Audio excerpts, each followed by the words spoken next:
자, 시험 치고 난 뒤에 이게 하루나 이틀 있다가 풀면 괜찮은데 지금처럼 이제 한 주 거의 지나버리면은 저는 사실은 좀 이 긴장감이 떨어져 갖고 어 조금 어떻게 보면 흥행에서는 좀 재미는 없어요, 사실은. 빨리빨리 해야 되는데. 자, 어쨌든 뭐 해 봅시다. 간단하게 좀 평할게요. 자, 강평하도록 하겠습니다. 자, 안녕하세요. 지난 이제 6월 18일이죠. 시행됐던 이제 서울시 그리고 이제 지방직 시험 문제입니다. 우리 공무원 시험에서는 사실 제일 중요한 빅2입니다. 그죠? 국가직하고 지방직인데 뭐 어떤 면에서는 국가직보다는 지방직이 훨씬 더 중요합니다. 왜? 현실적인 부분이니까요. 이 지방직 문제를 이제 우리 대부분 시험 쳤을 겁니다만은 또 시험 안 치는 학생들도 있을 거고 또 시험 쳤더라도 공부 기간이 짧아갖고 분석할 만큼 아직까지 좀 미비할 수 있어요. 그래서 사실은 여기도 포커스를 맞출 겁니다. 왜냐면 올해 이제 충분한 공부를 하고 또는 공부가 충분을 떠나서 올해 이제 마지막으로 시험 쳐야 된다. 이런 사람, 이런 대상이라면은 강평한 것이 큰 의미가 없어요. 근데 지금은 향후에 이제 미래 어떻게 공부할까에 대한 대비책이거든요. 그러니까 이 대비책인데 그 대비책에서 어, 올해의 문제가 작년도하고 또는 그 국가직하고 패턴에서 어떤 변화가 왔는지 또 그 문제에서 어떤 차이가 있는지 그럼 이걸 바탕으로 향후에 어떻게 공부해야 될지에 대해서 논의하고자 한 것이 주된 목적입니다. 어, 기출 유형 분석입니다. 기출 유형 분석이 2022년도 6월 달에 지방직은 예년하고 너무 많이 다르게 나왔어요. 그러니까 예년보다 첫째 난이도가 어려워요. 근데 난이도가 어렵고 쉬운 건 중요하지 않아요. 출제 범위에서 어떤 문제를 다루냐 이거거든요. 그 범위 다룰 때 굉장히 좀 지엽적 문제, 또 교재 없는 문제, 그리고 출제 범위를 벗어난 문제, 좀 복고적인 문제 이런 것이 좀 많이 섞여 있었어요. 그래서 개인적으로 봤을 때는 좋은 문제는 아니었다라고 생각합니다. 좋은 문제라면은 이걸 발판 삼아야 되거든요. 근데 이걸 발판 삼기에는 그렇게 좋은 문제는 아니었다라고 생각해요. 그래서 어느 정도는 약간 좀 이렇게 무시할 문제, 필터링할 문제가 좀 있다고 생각해요. 그러니까 그런 걸 좀 얘기해 보려고 합니다. 난이도 상급 문제가요, 4문제 이상입니다. 4문제 정도는 비슷했던 이유는 5문제 정도는 상급이라 생각해요. 그래서 5문제 정도는 어려웠다. 물론 4문제는 5문제 어렵다고 해서 맞춘다 틀린다는 건 별개입니다. 그건 또 별개입니다. 우리가 맞고 틀린 문제는 별개예요. 단지 어렵다고 얘기한 거는 문제 자체의 출제 범위 그리고 물어보는 방식 이런 게 어렵다는 얘기지. 그래서 이 정도 보시고요. 평소보다 한 2문제 정도 더 어렵다고 생각합니다. 그다음에 이제 법령의 문제가 좀 세부적 문제를 얘기할 때 제가 법령을 표시하는 것은 좀 지엽적 문제, 세부적 문제, 실제 법령의 근간 문제 이걸 얘기한 것이었고요. 응용이 좀 어렵다고 생각하는 부분이에요. 그래서 응용 문제가 역시 좀 많이 포함되어 있었고요. 단원별로 봤을 때는요. 통계적으로 봤을 때는 1편에서 3문제가 조금 넘거든요. 통계적으로 봤을 때 1편에서 이건 거의 이제 한 6년, 7년 분석했을 때요. 통계적으로 봤을 때는 한 3.5문제 정도가 출제가 돼요. 근데 이건 2문제가 나왔으니까 1편 적게 나온 편이죠.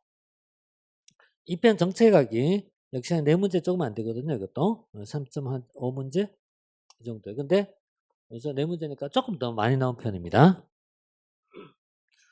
조직론도요. 비슷한 패턴인데요. 많이 나왔죠. 그죠? 조직론이 좀 많이 출제가 됐죠. 그다음에 인사행정은 뭐 기본적인 분포도 안에 있어요. 이건 분포도 안에 있으니까 특별한 문제가 없고요. 재무행정도 마찬가지인데 조금 더 나온 편이긴 해요. 환류가 0이었죠. 지방행정이 지방직 치고는 조금 약하게 나왔어요. 조금 적게 나온 편입니다. 그래서 뭐 상대적으로 봤을 때요. 조직이란 부분이 좀 비중이 좀 높았다. 그 얘기는 기본 이론은 많이 빠졌다라는 걸 얘기하고 있습니다. 근데 이런 통계적 개념은 단지 분석하는 외에는 의미가 없어요. 그럼 분석의 의미는 뭐냐 물으면은 밑에 있는 있잖아요. 이 평균적 분포도가 더 중요한 겁니다. 평균이라는 자체가 중요한 거지 극단적인 부분이 중요한 건 아니에요. 다면지 올해의 특성이었다는 것만 얘기할 뿐입니다. 올해의 특성이었다 이것만 얘기할 뿐이고요. 그래서 이거는 그냥 참고로 보십시오. 자, 문항에서 앞에 보면 제가 이제 총평에서 언급했지만요. 굉장히 이제 지역적 문제에 속한 것이 많이 있었어요. 그 대표적으로 음 10 번의 문제 9 번부터가 사실은 좀 어려웠죠. 그래서 9 번의 경쟁적 가치 접근법이 있어요. 이게 상당히 난이도가 높아요, 이게. 그래서 9 번의 경쟁적 가치 접근법, 8 번도 약간 까다롭게 느껴졌을 것 같아요. 그리고 9 번은 조금 난이도가 높은 영역입니다. 그다음에 10번 문제는 공무원 연금 개혁에 대한 문제인데요. 어 벌써 이제 7 년이 넘은 시점에서 한 8 년이 된 시점에서 복고적 문제가 등장했어요. 그래서 조금 좀 철진한 문제가 등장해 갖고요. 저는 개인적으로 잠깐 좀 놀랐어요. '이런 문제가 지금 나올 수 있나?' 이런 생각이 들어 갖고.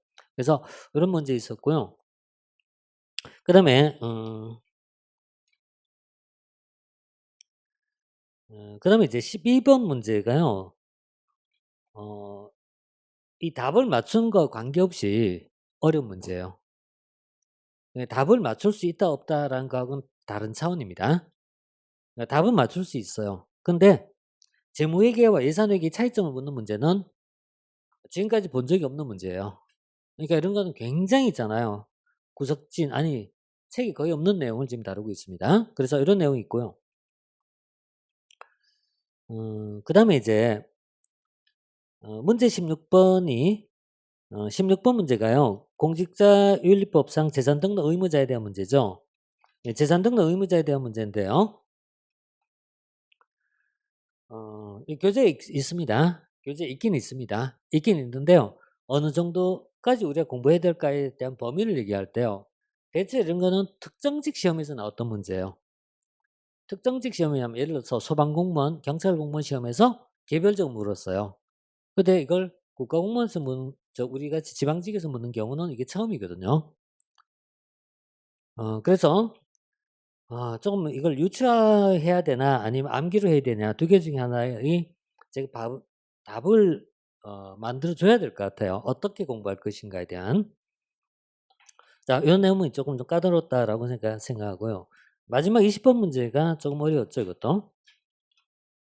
20번 문제는 에 20번 문제는 이제 이 홀릭과 라메시의 모형이라고 되어 있는데요.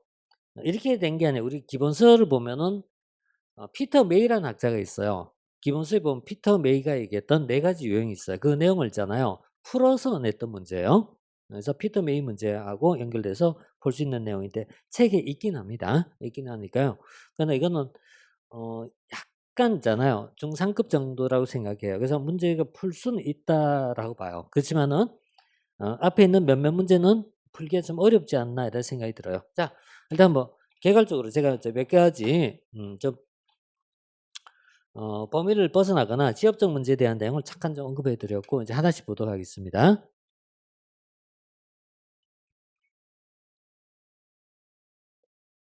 가장 전형적 문제입니다. 공익에 대한 문제는 가장 전형적 문제예요. 그러니까 이런 내용들은 실체설이 뭐다, 과정설이 뭐다 이걸 풀어가는 거기 때문에 이거는 대부분 다 초음에서 한 2회독 정도 시점이 지나면은 맞출 수 있는 문제예요. 그래서 이건 설명 따로 안 하고 갈게요. 그러니까 공익에는 뭐가 있다? 실체설과 과정설이 있다.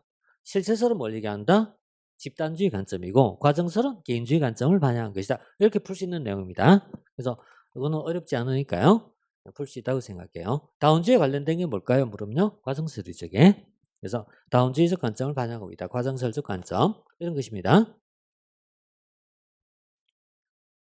자, 그래서 이 내용은 뭐 특별한 설명이 필요 없어요. 필요 없는 내용이니까 패스하겠습니다. 2번 볼게요. 헐츠버그 이원론이죠. 아마 헐츠버그의 동기부여 이론 중에 제일 쉬운 문제가 아닐까 생각해요. 왜냐면 이제 헐츠버그의 동기부여 이론에 보면은 만족, 불만족 요인이 있어. 불만족을 초래한 요인이 있어요. 이걸 위생 요인이라고 부르죠. 그래서 위생 요인이 불만족 요인이 있는데 이 불만족 요인에 속한 것이 4 가지거든요. 4 가지거든요. 4 가지이기 때문에 이거 그대로 풀 수 있습니다. 보수, 대인관계, 조직의 정책, 그다음 작업 조건 이렇게 4 가지가 있어요. 4 가지이기 때문에 이거는 바로 풀 수 있습니다. 역시 특별하게 지금 설명 필요가 없는 내용이기 때문에 패스하겠습니다. 3번 문제 봅시다. 설번트 리더십입니다. 이게 이제 최근 시험 문제 중에서 우리가 이제 다루지 않은 설번트란 말만 다뤘지 저 자세한 내용을 다루지 않은 문제예요. 그래서 기존 문제에서 한 단계 더 신경량이라 봐야 되겠습니다. 신경량 문제로서 등장했어요.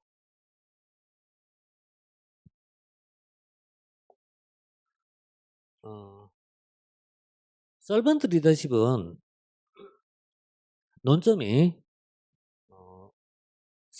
두 가지를 비교하는 것입니다. 첫 번째는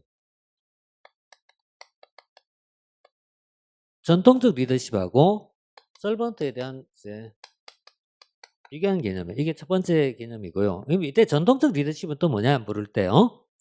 흔히 말하는 전통적 리더십은 교환적 리더를 지칭합니다. 교환적 리더. 교환적 리더를 지칭하는 말인데요. 교환적 리더, 거래적 리더죠. 이걸 설명한 내용이 이제 전통적 리더. 이거하고 설번트에 대한 차이점에 대한 것이 첫 번째고요. 그다음 두 번째는 변혁적 리더하고 설번트하고 또 뭐가 다를까 이런 문제예요. 근데 방금 제가 얘기했던 이 주제에 대해서는 지금까지 한 번도 물어본 적이 없는 문제예요. 그래서 이거와 관계없이 또 하나가 변혁적 리더하고 그다음 설번트하고 어떻게 다를까 이런 문제예요.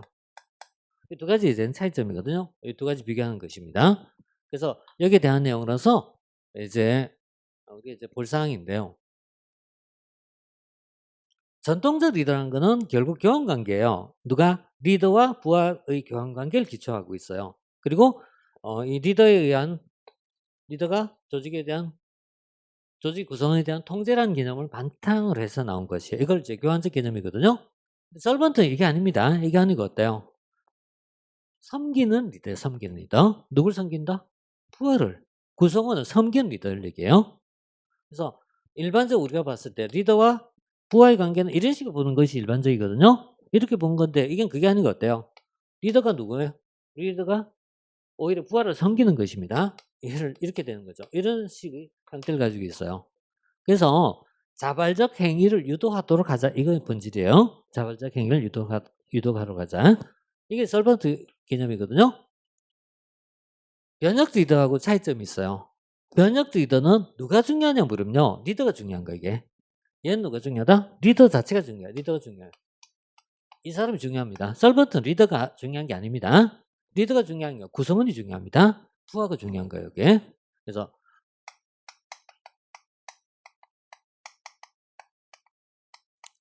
이 사람들을 이제 중시하는 겁니다. 이게 이제 두 개의 이제 차이거든요.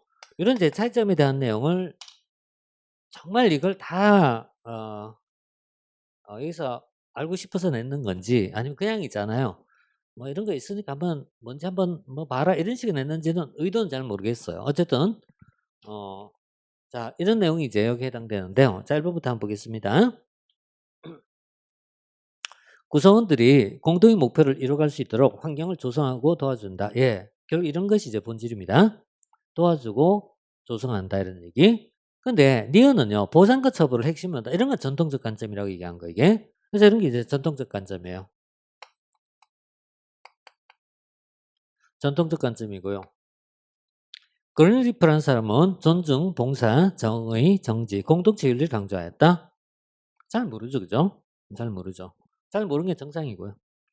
리더의 최우선적 역할은 업무를 명확하게 지시한 거죠. 명확하게 지시하는 거잖아요, 그죠? 역시 뭐죠? 전통적 관리입니다, 이런 게 전통적 관리입니다. 전통적 관리, 이 전통적 관리한 것입니다. 명확하게 지시하고 그 결과물에 대해서 평가하고 이런 것이 전통적 관리예요. 그래서 개인적으로 봤을 때는요. 3번 문제는 내용을 알든 모르든 그냥 풀 수 있는 문제예요. 그래서 이게 앞에서 부각을 하진 않았어요. 부각하지 않았는데 신경량이라고 생각하는 내용이긴 한데 이게 또 나올지 안 나올지 몰라요. 그렇지만 일단 출제가 됐잖아요. 그죠? 출제가 됐으니까 최소한 올해 남아있는 시험 그리고 내년도 시험은 당연히 준비해야 됩니다. 올해 남아있는 시험이라면 이제 군본 시험 남아있습니다. 그리고 내년도 시험이 있습니다. 여기서 있잖아. 이건 이제 봐줘야 된다라고 생각해요. 그래서 문제와 관계없이 좀 확장된 개념으로 이 정도만 좀 읽어볼게요. 자, 변역적 리더하고요. 솔번트의 차이점에 대한 문제예요. 자, 변역적 리더는 리더가 중요한 겁니다. 리더가 중요한 거고요. 여기서는 본질적으로 구성원을 영감적 고치하는 것에 있다라고 얘기해요. 그 구성원을 고치한다는 말은 구성원을 이끌어간다 이런 얘기예요. 구성을 이끌어간다. 구성을 이끌어간다 이런 의미예요. 자, 이 구성을 이끌어가는 것이 변혁적 리더고요. 그래서 개인적 측 일방적 힘, 이끌려는 욕망이죠. 이런 것이 이제 주된 내용이고요. 서번트는 이게 아니에요. 이게 아니고 구성을 섬기는 데 있다. 봉사한다는 얘기예요. 봉사한다. 내가 뭘 이끌어간다는 게 아니라 오히려 내가 서포트 해준다 이런 얘기예요. 그래서 봉사하는 데 있다라고 봐요. 본질적으로는 조직 목표 달성이 중요한 게 아니라 자율적 인간이 되도록 하는 데 있다 이렇게 봅니다. 그리고 이제 본질은요 일방이 아니라 상호관계적 힘이에요. 상호관계적 힘을 얘기한다라고 하는 거예요. 그래서 변적 리더하고 솔버트 이제 차이점에 대한 요 정도 이제 비교해서 좀 이렇게 살펴보고요. 그다음 또 하나는 전통적 리더하고 솔버트의 차이점이에요. 전통적 리더는 결국은요 어떤 이제 결과에 관심이 있는 거죠. 관심이 있는 거고요. 리더의 역할에 초점을 두기 때문에 자기 중심적이라고 부르는 건데요. 인간은 조직이 가지고 있는 다양한 자원이나 자산 중에 하나일 뿐입니다. 그러니까 사람은 여러 자원 중에 하나에 불과할 뿐입니다. 하지만 솔번트에서는 어때요? 사람이 제일 중요한 자원이라고 보는 거예요. 이게 인간이 가장 중요한 자원이다 이렇게 보는 것이 솔번트 입장에서 바라보는 시각이에요. 그래서 기본적 원단 먼저 자발성을 높이도록 하자 이런 얘기예요. 구성원을 섬김을 통해서 이 사람들에게 자발적으로 뭔가 하도록 하자 이렇게 본 시각입니다. 자, 이렇게 두 개 좀 차이점을 이제 비교했는데요. 사실은 우리 행정학책에는 안 나와요, 이게. 왜냐면 이게 행정학에서 발달한 게 아니니까요. 그거 어디서 나왔겠습니까? 경영학에서 나왔죠. 경영학에서 다룰 내용이에요. 그래서 행정학에 뭐 솔번트 이게 난 이게 있잖아요. 경영은 솔번트란 말이 써도 돼요. 돼요. 근데 행정조직에 솔번트가 100% 적용하기엔 너무 어렵지 않나 생각이 들어요. 네. 목표가 다르잖아요, 경영하고. 그래서 이게 좋은지는 잘 모르겠어. 근데 어쨌든 출제가 됐으니까 뭐 경향이나 어떤 내용들 조금 좀 볼 필요는 있지 않나? 그냥 이런 생각이에요. 그래서 내년까지는 그래도 봐야 될 것 같습니다. 자, 이 정도 좀 비교해서 봤고요. 원래 이걸 이제 해설해 보시면 그린 리프라는 사람이 있어요. 1990년대, 70년대죠. 70년대 주장했던 내용입니다. 그래서 이게 이론적으로 나온 건 좀 시간이 좀 지났어요. 그런데 최근에 다시 유행한 게 된 겁니다. 그래서 이거 뭐 해설해 보십시오. 이거는. 자, 그다음에 이제 나머지 지나가겠습니다. 자, 지나고 4번은요. 이건 4번은 그 쉽지 않나요? 이런 문제가 어렵나요? 나 이건 뭐 여러분들이 바라보는 시각은 어떤지 모르겠어요. 생태론이라는 사람은 대표적으로 생태론은 가우스거든요. 근데 우리가 뭐 가우스 중요합니까? 물어 아니 몇 명 안 돼요. 행정학에 행정관리설, 통치기능설, 체제론, 생태론 몇 명 안 돼요. 그 앞에는. 그다음에 이제 신행정, 신공공관리 그 대표적인 학자 한두 명만 보면 되거든요. 그래서 이 경우에는 이제 가우스죠. 그죠? 오스만 게블러는 어디 있죠? 생태는 가우스라든가 릭스라든가 이 사람 다 들어가면 돼요. 릭스라도 집어넣을까요? 요거하고 이렇게 바꿔 쓰기 하면 되겠다. 그죠? 이렇게 하면 되겠네요. 가우스, 릭스 이런 사람 넣으면 되겠네요. 이렇게 해도 되고요. 그래서 생태론 하면은 릭스라든지 가우스라든지 이런 학자가 있어요. 이런 학자가 있고요. 이건 이제 뭐 그냥 단순하게 이렇게 보면 되겠습니다. 그래서 이렇게 이제 바꿔치기 하면 되겠습니다. 이렇게.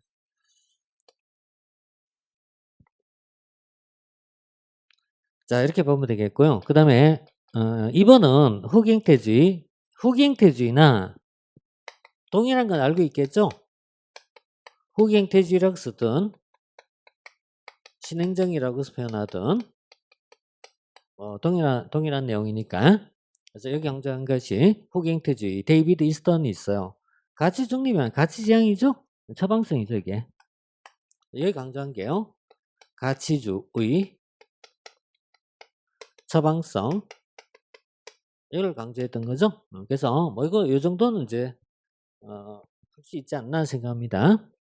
4번이죠? 4번이죠. 그래서 이거는 뭐 우리가 이제 일반적으로 교과서 공부할 때 많이는 안 봐도 요거까지는 보자. 요거까지. 요거는 보자. 그리고 최근 시험 문제가요. 학자들하고 연계해서 묻는 문제가요. 최근에 굉장히 좀 빈도가 높아졌어요. 최근에 한 3년 정도는 이게 계속해서 이게 자꾸 늘고 있어요. 복고적인 흐름인 것 같아요. 그 유행이 조금 지나면 또 사그러지겠지만 어쨌든 그래도 지금은 이렇게 나오고 있으니까 이 정도는 좀 봐두도록 하세요. 자, 그 다음에요. 5번 볼까요? 티브 가설입니다. TV로는 원래 이게 검증이 이루어지지 못했기 때문에 가설이라고 합니다. 그래서 티브 가설은 대부분 교재에 보면 한 5개나 6개 정도 전제 조건이 쭉 나와 있어요. 전제 조건이 뭐 예컨대 진입 장벽이 없을 것, 자유로운 이동이 가능할 것, 정보를 완전히 알고 있을 것, 외부성이 없을 것 이렇게 몇 가지 쭉 나오거든요. 근데 그 중에 하나가 뭐냐 물으면은 그 해당된 지역마다 고유한 생산 요소 또는 고유한 서비스가 존재할 것 이거예요. 그래서 고유한 서비스가 존재할 거 이거예요. 그러니까 고정적 생산 요소가 부존재가 아니고 존재할 것 이렇게 되니까 존재할 것 이렇게 들어가요. 근데 이걸 말을 어렵게 쓴 거예요. 고정적 생산 요소가 이렇게 쓰니까 말이 어렵지. 특화된 서비스가 존재할 것 이런 거예요. 특화된 서비스가. 그래서 이걸 다른 말로 쓰면요.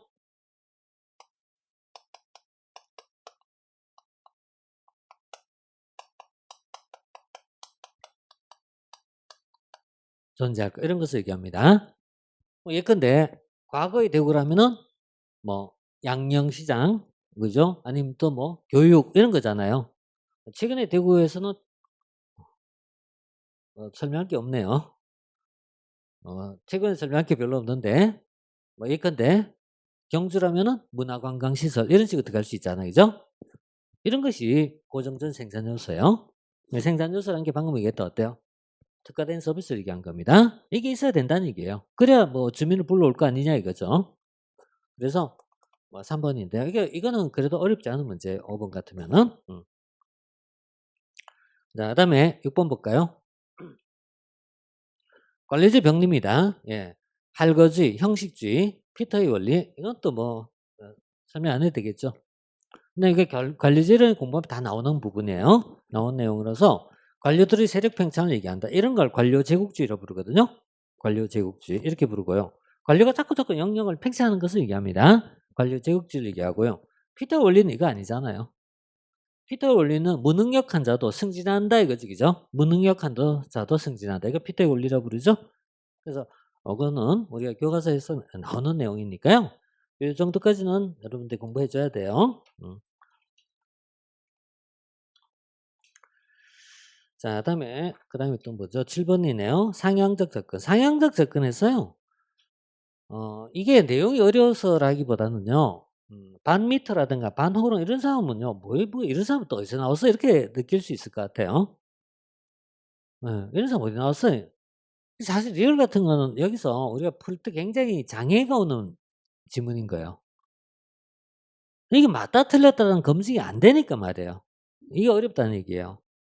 근데 이게 또 중요하냐 뭐 별로 중요한 것도 아니에요. 중요한 것도 아니고 그냥 중간에 끼어 있을 뿐입니다. 그래서 어 일반적으로 우리가 상향적 접근을 이렇게 물으면요. 제일 많이 나온 게 뭐죠? 립스키 이론이죠. 그죠? 립스키 이게 제일 대표적인 상향적 접근이잖아요. 립스키 이론 하나만 일단 먼저 딱 집어 봐야 돼요, 이게. 그다음에 두 번째는 그럼요.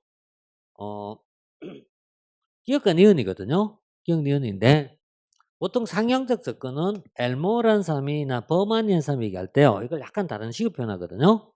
버만은 이걸 이렇게 쓰잖아요. 엘모 버만의 이론에 보면 후방향이란 말이 있고 또 하나는 적응적 집행이란 말이 있거든요. 그러니까 여기까지는 우리가 공부하는 내용이에요. 그러니까 해설 보시면요. 나온 것처럼 예. 어디 갔죠? 여기 있잖아요. 범안의 요 이론은 많이 나오거든요. 범안은 이걸 뭐야 적응적 집행이라고 부르고 엘모는 이걸 뭐냐 호향적 집행이라고 불러요. 요거는 알아야 돼요. 요건 알아야 돼요. 요건 알아야 되지만 아까 이런 친구도 있잖아요. 아까 뭐였죠?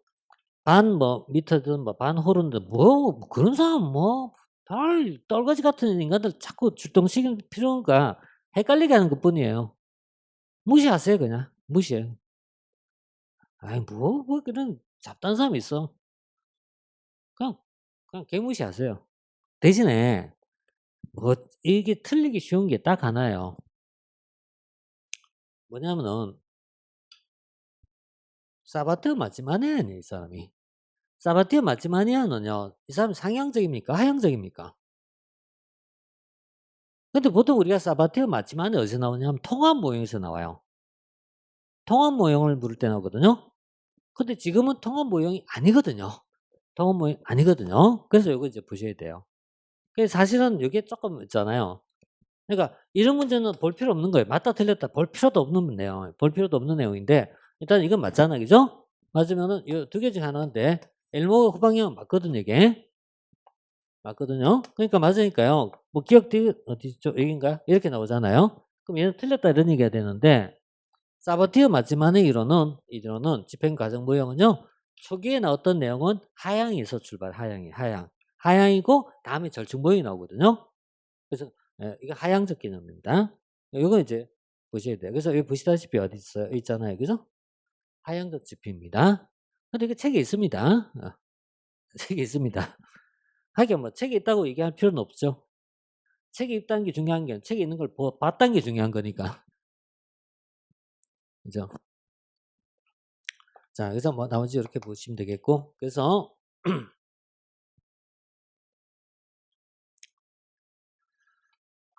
자, 이것도 이제 뭐 해결할 수 있다고 생각해요. 자, 8번 볼게요. 8번은 지난번 제가 문제풀이 할 때 그 몇 번 유사한 문제 다뤘어요. 그러니까 지방직 앞두고 문제풀이 할 때 좀 다뤘던 내용이에요.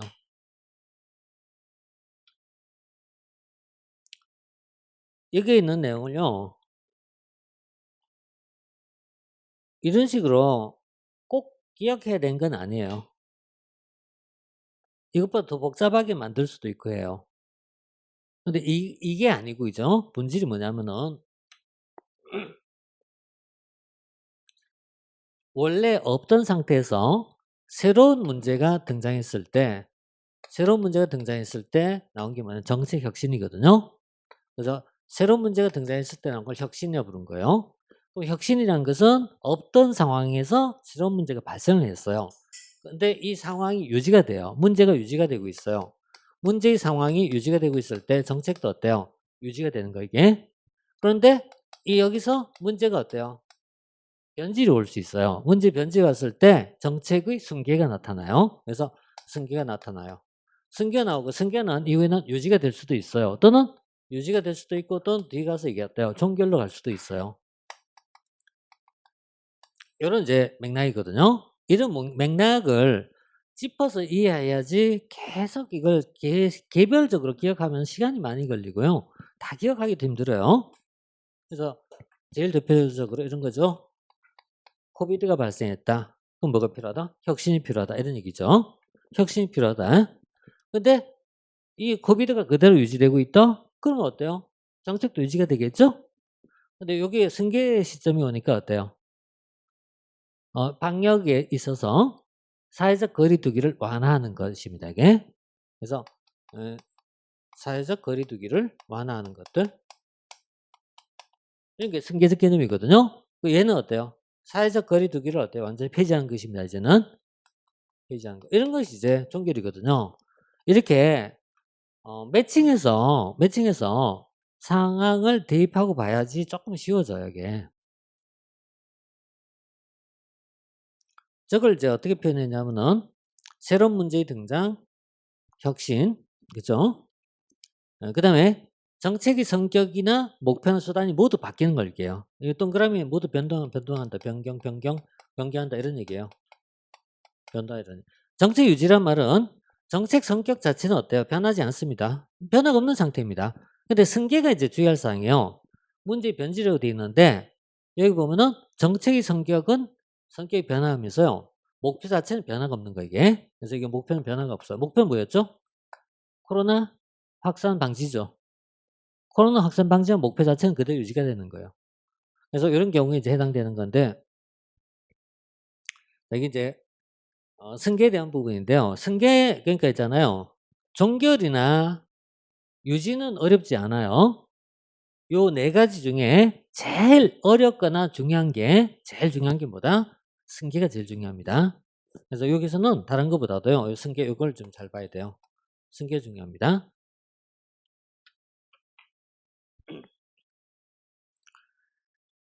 자, 8번은 이제 다시 되돌아왔고요. 답은 1번입니다. 혁신은 기존의 조직이나 예산을 기반으로 새로운 형태의 개입을 결정해. 혁신은 기존의 조직의 예산 기반으로가 아닌 거예요. 기반이 아니고요. 이게 틀린 거야. 기반이 아니고 없던 것을 만드는 거예요. 그래서 우리가 이렇게 얘기해요. 무에서 유를 창출한다. 이걸 이제 혁신이라고 불러요. 혁신의 본질은 무엇이다? 무에서 네요. 유를 창출한 것입니다. 없던 상태에서 새롭게 만들어갔을 때 혁신이라고 부를 뿐입니다.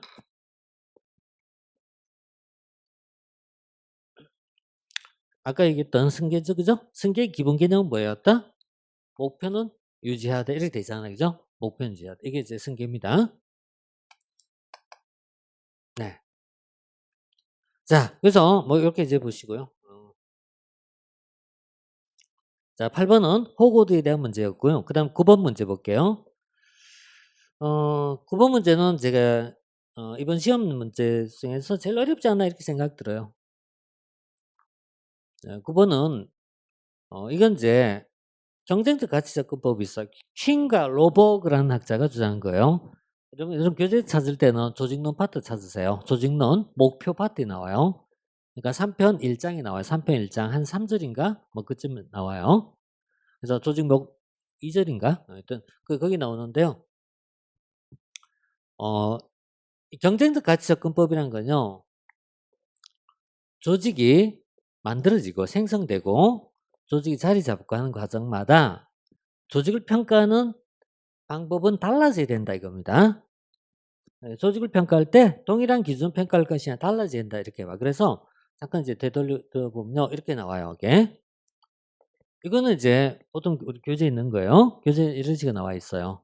그러니까 네 가지 흐름이 있어요. 그것이 구조가 중요한지 사람이 중요한지 두 번째는 통제인지 유연성인지 이렇게 해갖고 네 가지가 있어요. 네 가지에 대한 것을 나오는데 이걸 어떻게 보냐면은 조직의 성장 단계에 따라 달리 해석한 거. 이거는 이제 제가 다시 만들었어요, 표를. 이건 여러분 교재에 없어요. 교재 없는 내용이니까 표를 다시 만들었는데 제일 첫 번째 회사를 창업한 단계죠. 창업한 단계일 때는 어떤 형태다? 여기 속해 1번 모델입니다. 그래서 이 창업 단계에 적용한 것을 개방체제 모형이라고 부르고요. 다음에 이렇게 가는 거예요. 두 번째는 이제 집단 공동체 단계라고 불러요. 집단 공동체 단계인데 이게 여기에 적용한 것을 인간관계 모형이라고 부르고요. 다시 여기서 이렇게 발전해 나간 거예요. 이렇게 발전해 나가요. 그래서 발전해서 공식화의 단계가 있어요. 공식화의 단계에 속한 것은 내부 과정과 합리적 목표 모형 모두 다 공식화의 단계예요. 공식화의 단계. 자, 이렇게 공식화의 단계고요. 그리고 이제 이렇게 발전하고 난 다음에 다시 있잖아요. 정교화 단계로 간다. 이렇게 본 것이 조직의 평가가 성장의 단계에 따라서 달라져야 된다는 이론이에요. 조금 좀 어려웠어요. 사실 어려워요. 자, 이렇게 이제 봤는데 이거 바탕에 갖고요. 문제 한번 보도록 합니다. 그러면 창업화 단계일 때는 뭐가 필요하다? 혁신이 중요합니다. 초기니까. 그래서 가장 초기는 혁신과 창의성이 중요한 것이에요. 이게 창업화의 단계예요. 그래서 이 단계에 속하고요. 그 다음에 두 번째는 팀워크를 강조한 것을 이걸 집단 공동체 단계라고 불러요. 팀워크를 중시한 단계. 집단이 문화죠. 팀워크를 중시하는 입장. 그리고 다시 내부 과정 모형이 있어요. 여기서는 위계 문화라고 불러요. 통제가 중요한 시점. 통제를 하는 시점. 이렇게 봐. 이렇게 성장 단계에 따른 차이를 얘기하고 있어요. 그래서 좀 어렵다고 얘기할 수 있다고 얘기했습니다. 제가. 자, 그럼 문제 써볼게요. 위계 문화는 응집력을 강조한다. 응집력이란 것은 어디서 나올까요? 응집력은 구성원들 간의 상호 응집을 얘기한 거 이게. 통제가 아닙니다. 위계 문화는 뭘 얘기하죠? 통제를 얘기한 겁니다. 위계는 통제를 얘기한 겁니다. 위계는 통제를 얘기하니까요. 이쪽을 얘기한 거죠. 그죠? 공식화의 단계. 통제를 얘기한 것이 위계 문화예요. 반면 이제 아까 얘기했던 팀워크를 강조한 것은 집단 문화가 되는 거겠죠. 그래서 이거 그대로 옮겼으면요.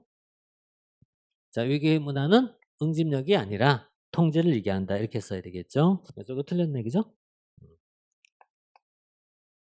혁신은 창의성을 강조한다. 과업지향은요, 생산성을 강조한다. 과업지향은요, 사기유지를 강조한다. 이렇게 설명하고 있는데요. 어쨌든 이 퀸과 로버그는 자주 나온 건 아니고요. 통상적으로 거의 한 10년에 한 번씩 이렇게 한 번씩 있잖아요. 한번 와서 있잖아요. 한번 때리고 도망가고 이런 애예요. 이거 인간성이 별로 좋진 않아요. 한 번 와갖고 때리고 난 다음에 그다음에 어디 갔어 찾으면 또 없어요. 없다가 또 한참 있다 보면요. 갑자기 또 툭 지나와서 "나 여기 왔다." 이러고 가버려. 이러면 이제 준비하기 좀 약간 껄끄럽죠. 그죠? 음. 자, 그래서 9번 요렇게 보도록 합시다. 그다음에 이제 10 번은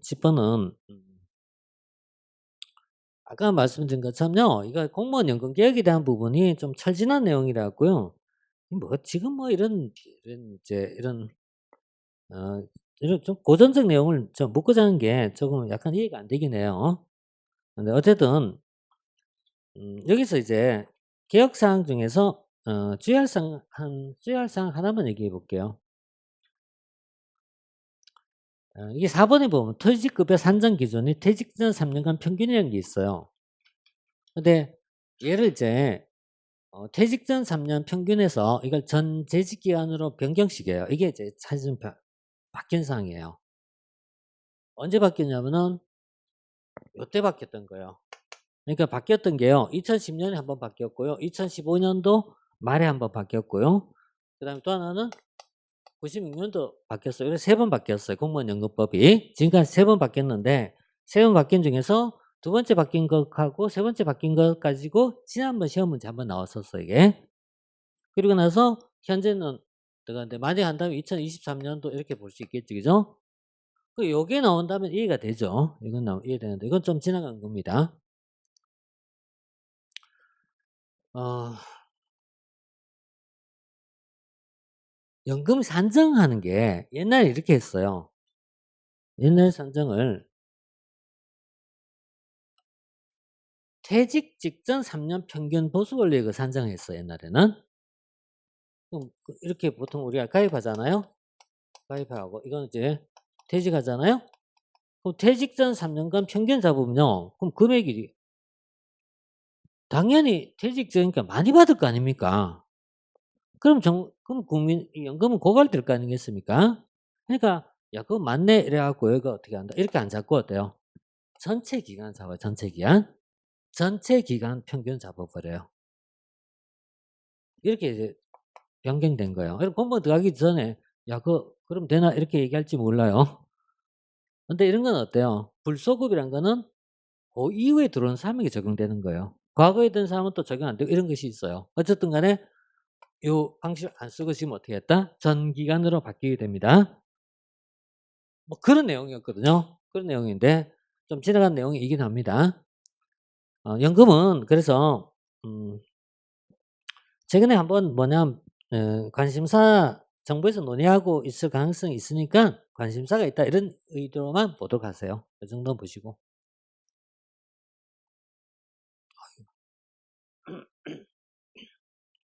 11 번은 이게 제가 있잖아요. 이거 문제풀이 할 때 많이 그리고 이론 수업에서 많이 언급했던 겁니다. 많이 언급한 겁니다. 그거 어려운 거 아닙니다. 암기하면 됩니다 이거는. 암기한 기법만 알고 있으면 됩니다. 지금 문제가 예와 예의 공통적 사항을 묻는 문제예요. 그죠? 예와 예의 공통적 사항을 묻는 문제예요. 공통 사항을 묻는 거니까요. 그러니까 이렇게 기억할 때 어떻게 하자? 특별시 광역시세는 7 개고 자치구세는 2 개니까 요거만 기억하면 됩니다. 이렇게 얘기한 거고 이게.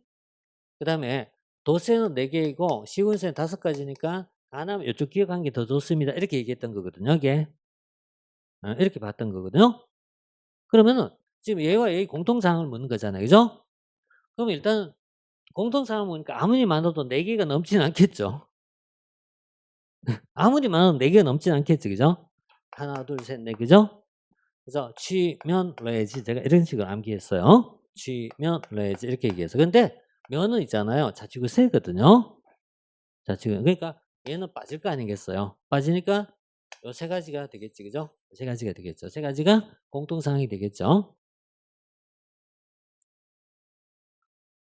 어렵나요? 이게 한 번 공부하면 안 어려워요. 근데 한 번 공부하는 그 전 단계는 어려울 수 있겠죠. 지방세는 무조건 기억하세요. 그냥. 그게 건강에 좋습니다. 건강에 좋아요. 그냥 무조건 기억하세요. 자주 안 나와도 이걸 해놔야 있잖아요. 든든해요. 든든해. 그래서 든든. 이건 그래서 무조건 하세요. 자, 그 다음 12번 보겠습니다. 자, 12번은요. 정보회계에 대한 문제거든요. 옳지 않은 것인데요. 그런데 이제 아까 말씀드린 것처럼 이거를 구분하는 문제는 처음 봤어요. 이게 일반적 구분하는 문제가 안 나와요. 왜 안 나오냐면은 일반회계나 특별회계는 이걸 구분한 것이 안 나오고 지방공기업에만 이런 것이 있어요. 그래서 이게 일반적 문제에서 다루지 않는 내용을 다뤘다는 얘기예요. 그러니까 지금 얘기한 건 지방공기업에 대한 파트예요. 지방공기업에 속한 것이요. 지방공단, 지방공사를 얘기합니다. 얘들에 대한 회계를 할 때요. 재무회계와 예산회계를 달리하는 것에 대한 것이 나와요. 그래서 굉장히 일반적이지 않은 문제를 가지고 출제를 했어요. 물론 시험 맞추고 틀린 건 별개입니다. 그건 별개입니다. 왜? 나머지는 그냥 읽어보고 있잖아요. 별 이상이 없네? 그럼 얘밖에 없어. 이렇게 해서 답을 맞추기 때문에 답은 맞춰요. 근데 내용을 이해하는 것까지 들어간 것은 너무 구석진 내용이에요. 자, 예산회계하고요.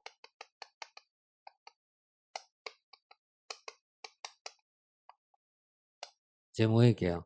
우리는 통상 이걸 가지고 주로 많이 얘기해요. 예산회계를 얘기한 게 아니라 재무회계를 가지고 주로 많이 얘기해요. 그래서 재무회계라는 거는 뭐냐 물으면 재정상태예요. 재정상태를 표현한 거예요. 재정성과를 측정하기 위한 것이 재무회계예요. 그럼 재정성과를 측정하기 위해서 가장 좋은 방법은 현금주의냐 발생주의냐 물을 때는 발생주의가 더 정확하거든요. 이게. 그래서 이때는 발생주의입니다. 네, 반면 이제 예산회계는 현금주의입니다. 네, 현금주의. 그래서 이것은 현금주의 회계에 따라서 그래서 이걸 이제 반대로 표현해 갖고 2번이 틀렸는데 이건 뭐 굳이 정리 안 해도 좀 별로 있잖아요. 이런 거 있었다라는 거 보세요. 그냥 이렇게 보시고 너무 더 들어갈 필요는 없어요. 자, 그 다음에 뭐 3번 이런 거는 발생주의를 공부하면 조금 나오는 편입니다. 발생주의에 보면요. 미수수익이라든가 미지급이 있어요. 이런 것은 뭘로 본다? 수익이나 비용으로 간주합니다. 이런 걸 수익과 비용으로 간주하는데요. 이런 것이 발생주의 장점이에요. 그래서 발생주의 유야 같은 것을 어떻게 본다? 수익 또는 비용으로 본다 이거죠. 비용으로 본다. 그래서 이렇게 발생주의 장점입니다. 그 다음에 재무제표는 양쪽에 동일한 금액을 이중기재한다. 이걸 거래의 이중성이라고 불러요. 거래의 이중성에 따라서 똑같이 기입한다 이렇게 씁니다. 거래의 이중성에 따라 또는 대차평균의 원리에 따라 이랬어요. 어쨌든 2번 정습니다. 그래서 12번은요. 문제는 어쨌든 있잖아요. 풀 수는 있다. 풀 수는 있다. 풀 수 있는데 이 너무 좀 꼴짝이 나왔습니다. 자, 다음 13번 위원회입니다. 위원회는 우리 종류를 얘기할 때요. 자문위원회, 조정위원회, 행정위원회 이렇게 보통 3가지를 많이 들어요. 3가지 많이 듣는데요. 이 중에서 이제 자문이 있고 그다음에 이제 행정위원회가 있어요. 행정위원회가 있어요. 자문위원회가 행정위원회가 있어요. 근데 자, 위원회는 기본적으로 복수가 결정을 내려요. 위원회 본질적으로 위원회란 자체는 복수가 결정을 내리기 때문에 복수가 결정을 내리다 보니까 책임이란 게 결여될 수 있다라고 보는 거 이게. 그다음 두 번째, 자문위원회는 업무가 계속성, 상시성이 있어야 된다. 이게 틀린 거죠. 자문위원회는 늘 모이는 게 아니죠. 그렇잖아요. 그러니까 계속성, 상시성이 있어야 되는 건요. 이렇게 된 건 자문위원회 아닌 행정위원회입니다. 이건 행정위원회의 특징이죠. 그다음 민주성이 높아진다. 이건 당연히 맞죠. 그다음에 방통, 공정, 권익, 개인정보, 원자 안전위원회, 중앙행정위원회. 예, 이거는 우리가 이제 정부 조직에 나온 겁니다. 정부 조직에 보면 이렇게 나와 있어요. 운하에서 중앙행정기관은 뭐 있다? 운하에서 중앙행정기관은 부, 처, 정, 그리고 위원회가 있는데 그 위원회 중에 6개가 있다. 6개 있는 중앙행정 이렇게 보는 거잖아요. 그죠?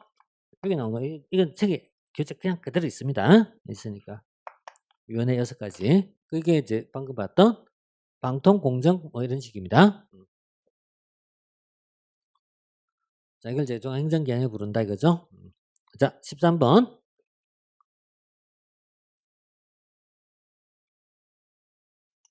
14번. 이게 이제 오늘 오전에 공부했던 내용이에요. 오전 공부했던 내용이라고 직능급은 뭔데 이런 거예요. 연공급은 뭔데 직무급은 뭔데 이런 것을 얘기하고 있어요. 자, 옳지 않은 것입니다.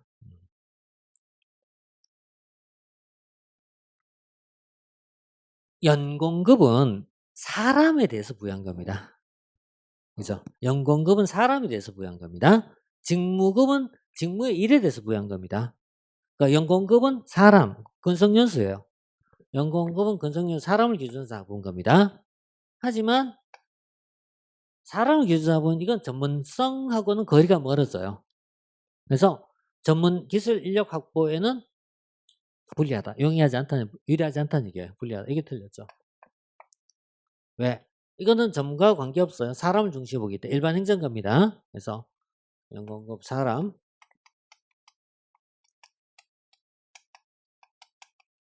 일반 행정가 이렇게 되겠죠. 연공급 사람, 일반 행정가, 근성연수를 기준으로 잡는 것이다. 따라서 전문 인력 확보에는 불리하다 이렇게 써요. 14번 뭐 이렇게 보시면 돼요. 자, 다음에 15번 볼까요? 15번 이거는요 책 그냥 그대로 있는 겁니다. 500억, 300억 이게 책 그대로 있습니다.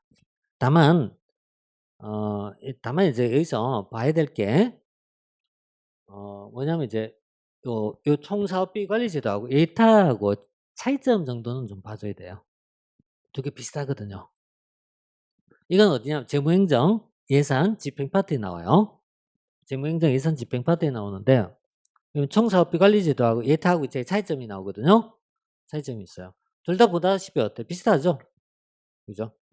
보다시피 어때요? 500원 이상, 300원 이상 비슷하죠? 그죠? 총사업비 500원 이상, 300원 이상 신규 사업에 대해서 한다. 이렇게 비슷비슷하게 나와 있어요. 그래서 원래 얘가 먼저 개발돼요. 먼저 나와요. 제도조 얘가 먼저 만들어지고 예타는 99년도 이후에 들어왔기 때문에 뒤에 나왔던 겁니다. 그래서 이거는 과거에 우리 시험에도 여러 번 나온 적이 있어요. 한 몇 번 나왔기 때문에 세 가지 비교해서 공부해 두세요. 이건 정리해 두셔야 돼요. 자, 첫 번째 예타, 두 번째 타당성.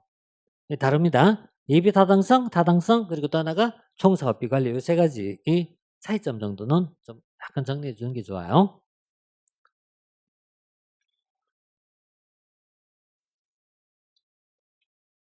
자, 그다음 16번이 아까 잠깐 이제 설명했지만은 우리 이제 뭐 그렇게 자세히 공부하고 있는 내용은 아닙니다. 공제윤리법상 재산 등록 의무자가 있고요. 다음에 재산 등록 의무자 말고 재산 공개 의무자도 있겠죠. 그래서 다른 공개 의무자도는 출제 안 됐잖아 이제는. 그러니까 공개 의무자를 이제 좀 봐줘야 되겠지, 그죠? 봐줘야 되겠죠.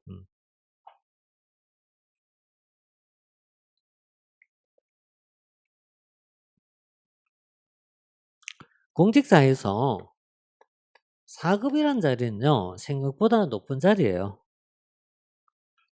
4급이 생각보다 높은 자리예요.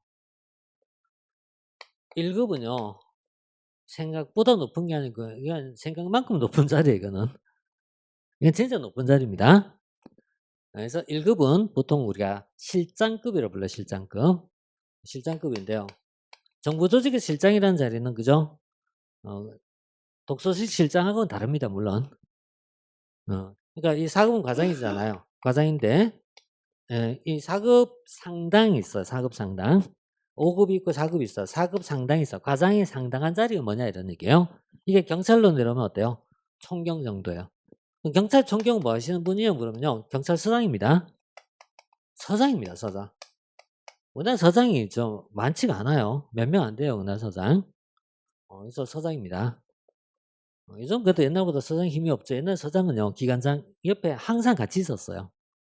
옛날에는. 어쨌든 이제 서장급입니다. 이게 서장이고요. 이런 레벨을 본 거예요. 레벨 본 거예요. 레벨 보는데, 근데 우리가 있잖아요. 아, 총경 이상의 경찰 공무원 뭐 이렇게 쭉 나오니까요. 야, 그럼 군인은 또 뭐야? 뭐 이렇게 되면 머리 아파요, 이게 사실은. 그래서 군에서는 이제 중령 연대장이 연대장, 대령이 연대장인가요? 대령이 연대장인가요? 대령이 연대장이다, 그죠? 대령이란 말이에요, 이게. 그러니까 이런 이제 차이가 있어요, 이게. 그래서 이 군을 얘기하면 대령입니다. 연대장입니다. 여기는 이제 재상 등록인가요, 등록? 좀 공개해야 되는 거예요, 공개해야 되는 거예요. 그럼 경찰에서는 이게 있잖아요. 경무관이라고 불러요, 경무관이 뭐죠, 근데?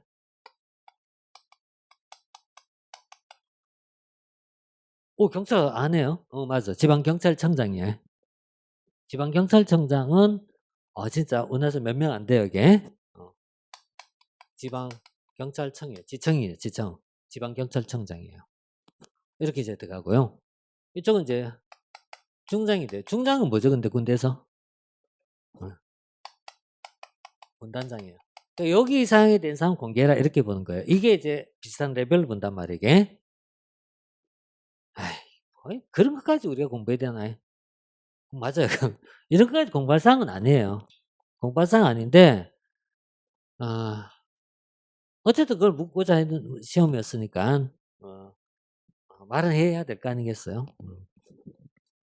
자, 이 정도 볼게요. 이 정도 보시고요. 자, 그 다음에,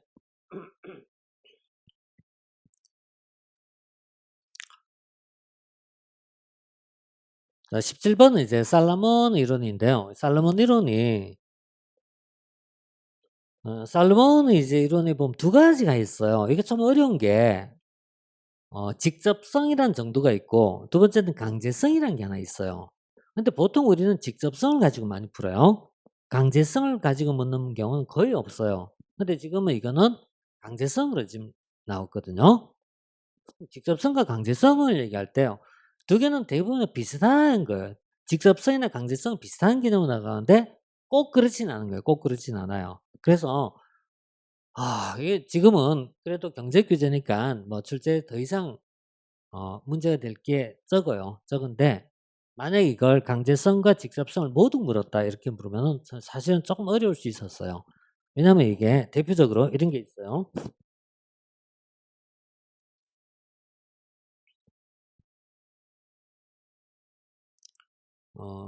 사회적 규제라고 있어요. 사회적 규제. 사회적 규제를 보면요. 사회적 규제가 우리 직접성을 물 때는 중간적이라 봐요. 근데 강제성을 물 때는 사회적 규제는 어때요? 높다라고 얘기를 해요. 뭐야? 이런 것까지? 이것까지는 안 해도 볼 수 있어서 다행이에요, 이게. 근데 만약에 그것까지 의도를 물었다면요. 이거는 7급 시험 나와도 훨씬 어려운 문제예요. 아니, 7급이든 뭐든 관계없어요. 무슨 시험 나오든 간에 똑같이 그거는 풀기 어렵다 생각해요. 그래서 이런 것은 약간 좀 주의할 사항이고요. 그다음에 또 하나가 있어요. 어디 갔죠? 대출이 있는데, 자, 대출이 여기서 어때요? 직접성이 높다 이렇게 돼 있잖아요, 그죠? 근데 여기 보면은 강제성을 얘기할 땐 대출은 어때요? 중간적이라고 돼 있거든요. 뭐야 그런 거 물은 거야? 그건 아니에요. 여기까지 물은 건 아니에요. 여기까지 물은 건 아니지만 그 언저리에서 지금 있잖아요. 상대적으로 우리를 어렵게 만들고 있어요. 어렵게. 그래서 요거 요거는 한번 있잖아요. 여러분 또 교재에다가 한번 요거는 요거 좀 뭐 이렇게 복사해서 좀 오려 붙이든 해 갖고 한번 좀 보완해 주세요. 이제 교재 조금 좀 수정해 주십시오. 자 그래서 17번은 일단은 경제 규제인 건 알겠다 이런 알겠다. 그것까지 알겠다. 그것까지 하면 돼요. 그것까지만 알겠다 했는데 만약에 진짜 더 어렵게 물었을 땐 방금 같은 요런 질문이 나왔을 때 이거는 진짜 있잖아요. 야 이건 뭐 이 친구한테 셀러만한테 가서 묻지 않고는 알 수 없는 내용이잖아요. 어. 그렇게 이제 보시면 되겠고요. 자 그다음에 이제 18번 보겠습니다. 18번 같은 건요. 이건 공부하면 이건 정면 돌파되는 문제예요. 이건 절대 어렵지 않은 내용입니다. 그래서 어렵지 않은 내용이니까요. 18번은 우리가 공부할 때 맞춰야 됩니다. 이거 맞춰야 됩니다. 이건 맞춰야 돼요. 왜냐하면 있잖아요. 이게 이제 예상 원칙이거든요. 예상 원칙과 예외에 대한 문제거든요. 그래서 이거는 보통 우리가 공부할 때 빠삭하게 공부하는 내용입니다. 그리고 이 공부 범위 안에 있는 내용은 반드시 맞춰야 돼, 이거는. 예컨대 이런 겁니다. 통일성 원칙, 목수 특기입니다. 이런 식의 목수 특기. 통일성 원칙 예외에 있다, 뭐 있다? 목수 특기가 필요하다, 이런 식이에요. 이런 식으로 정리하고요. 그 다음에 또 완전성의 원칙, 이걸 총계주의라고 부르죠. 총계주의. 이 총계주의 원칙 예외가 있어요. 완전하게 순수한 전기, 이렇게 완전히 순수한 전기, 순수한 전기, 하나 또 현 이렇게 들어가요. 전기 이런 식이거든요. 단일성은요 단추 특기 이렇게 써요. 단추 특기, 단추 특기, 단추 특기 이런 게 암기하는 방법이에요. 암기하면 그래서 완전하게 순수한 전기, 순수한 전기, 목수의 특기 이런 식으로 정리하는 방법이에요. 그래서 이건 아까 얘기했던 것처럼요. 맞춰야 된다 이렇게 얘기했어요. 왜? 특별계 기금은요. 특별계 기금은 무슨 원칙 예외이다? 통일성과 단일성 원칙 예외거든요. 통일성과 단일성 원칙 예외거든요. 특기. 네. 그래서 이런 거는 이런 건 이제 충분히 우리가 풀 수 있는 문제라고 생각합니다. 그다음에 이제 19번은 이게 최근에 한 몇몇 행정사에서 2문제, 우리 시험에서 2문제, 4문제 정도 출제되는 문제예요. 유형 근무제라는 개념 안에는 3가지가 있죠. 탄력 근무제, 그죠? 원격 근무제, 시간 선택 근무제 이렇게 3가지가 있죠. 3가지가 있고 그중에 하나가 탄력 근무제예요. 유형 근무제 안에 탄력 근무제가 있는 겁니다. 탄력 근무 형태인데요. 탄력 근무제의 기본 요건은 무엇이다? 주당 40시간입니다. 주당 40시간. 주당 40시간이고요. 다만 하루에 8시간 구입하지 않고 한다 이런 얘기. 그래서 이렇게 모아서 하는 겁니다. 모아서 하는 거. 모아서 하는 거니까요. 집약이 되겠죠. 그래서 이거는 물론 뭐 해설 보고 답 찾으면요. 당연히 얘지 뭐 이렇게 얘기할 수 있어요. 근데 해설 없이 보면은 공부 안 하면 이것도 있잖아요. 헷갈려요. 헷갈려요. 있긴 다 있잖아요. 깨끗하게 다 있잖아요. 깨끗하게 있는데 깨끗하게 있으면 뭐예요? 내 머릿속에 없으면 깨끗하게 못 맞추지. 그래서 이런 건 이제 봐줘야 됩니다. 그다음에 마지막 20번. 마지막 20번이 있잖아요, 이게. 여기 보잖아요. 흘릿이라든가 라멧이라는 사람이 나오다 보니까 또 당황한 거예요, 이게. 이런 사람도 계시나? 보통 우리 책에서는 어때요? 피터 메이를 얘기해요. 메이 이론을 발전시킨 사람이 홀릿이라는 사람이에요. 메이가 원래 먼저 나와요, 이게. 피터 메이 이론을 바탕에 갖고 이제 이렇게 발전시켜서 나오는데요. 여기는 2가지 기준입니다. 하나는 공중의 지지가 높다 낮다 이렇게 보고요. 의제 설정이 사회인가 정부인가 이 2가지예요. 사회인가 정부인가 이렇게 2가지 기준을 잡아요. 그래서 사회에서 주도하고 공중의 지지가 높을 때가 외부 주도형. 우리가 알고 있는 기본적 내용과 똑같아요. 그래서 기본적 내용 외부 주도형부터 시작해서 동일합니다. 이건 알고 있지 않습니까? 여기 알고 있는 내용인데요. 그 다음에 이제 2번째는 사회에서 주도는 하되 공중의 지지가 낮은 형태예요. 그래서 이런 형태를 이제 내부 주도형, 내부 접근형 이렇게 부르죠.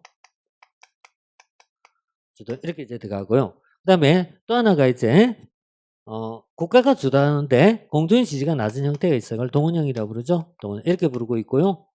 그다음에 이 다가 제일 특이한 거죠. 다가 제일 이걸 굳히기형이라고 그래요. 굳히기형.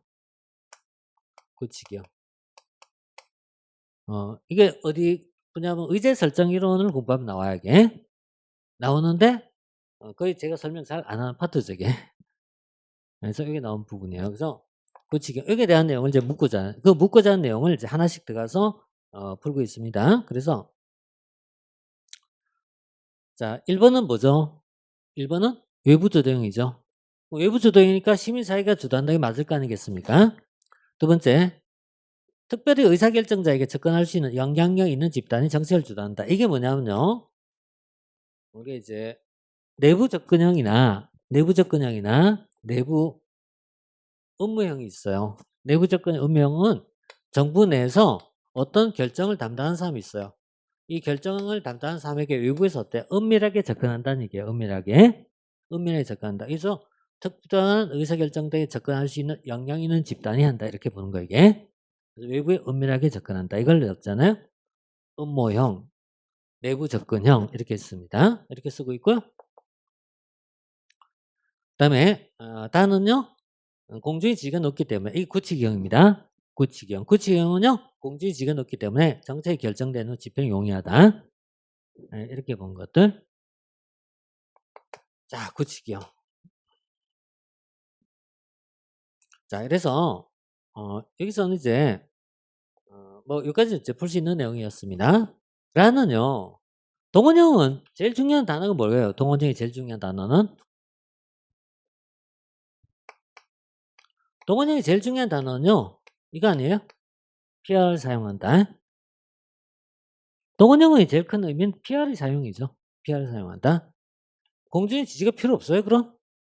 PR을 하는데 공중의 지지가 필요하니까 PR을 하는 거 아니겠어요? 그래서 여기 나온 겁니다.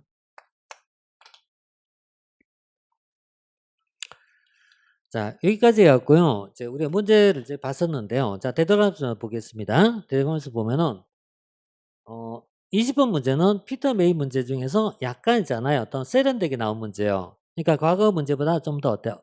어드밴스드 문제라고 보시면 돼요. 어드밴스드 문제인데, 요거는 다음에 공부하셔야 돼요. 그래서 이거는 현재 우리가 공부한 것보다 조금 더 나갔지만 그래도 공부해야 되는 게 맞아요. 그 다음에 이거는 기존 공부했던 패턴 안에 있는 거기 때문에 이거는 만약에 틀린다면은 이건 준비를 안 해서 틀린 거고 보면은 절대 안 틀립니다. 이거는. 그 다음에 이건 우리가 제명적 가장 기본적 사항이기 때문에 어려운 거 아닙니다. 절대. 그 다음에 이제 살로몬 요거는 일반적인 문제를 맞춰요. 근데 아까 얘기한 것처럼 요걸 있잖아요. 강제성, 직접성이라는 것을 더 플러스해서 나왔을 때는 어려울지 모르겠어요. 그래서 이건 조금 더 발전된 형태도 이참에 준비는 해두세요. 한번 놔두시고.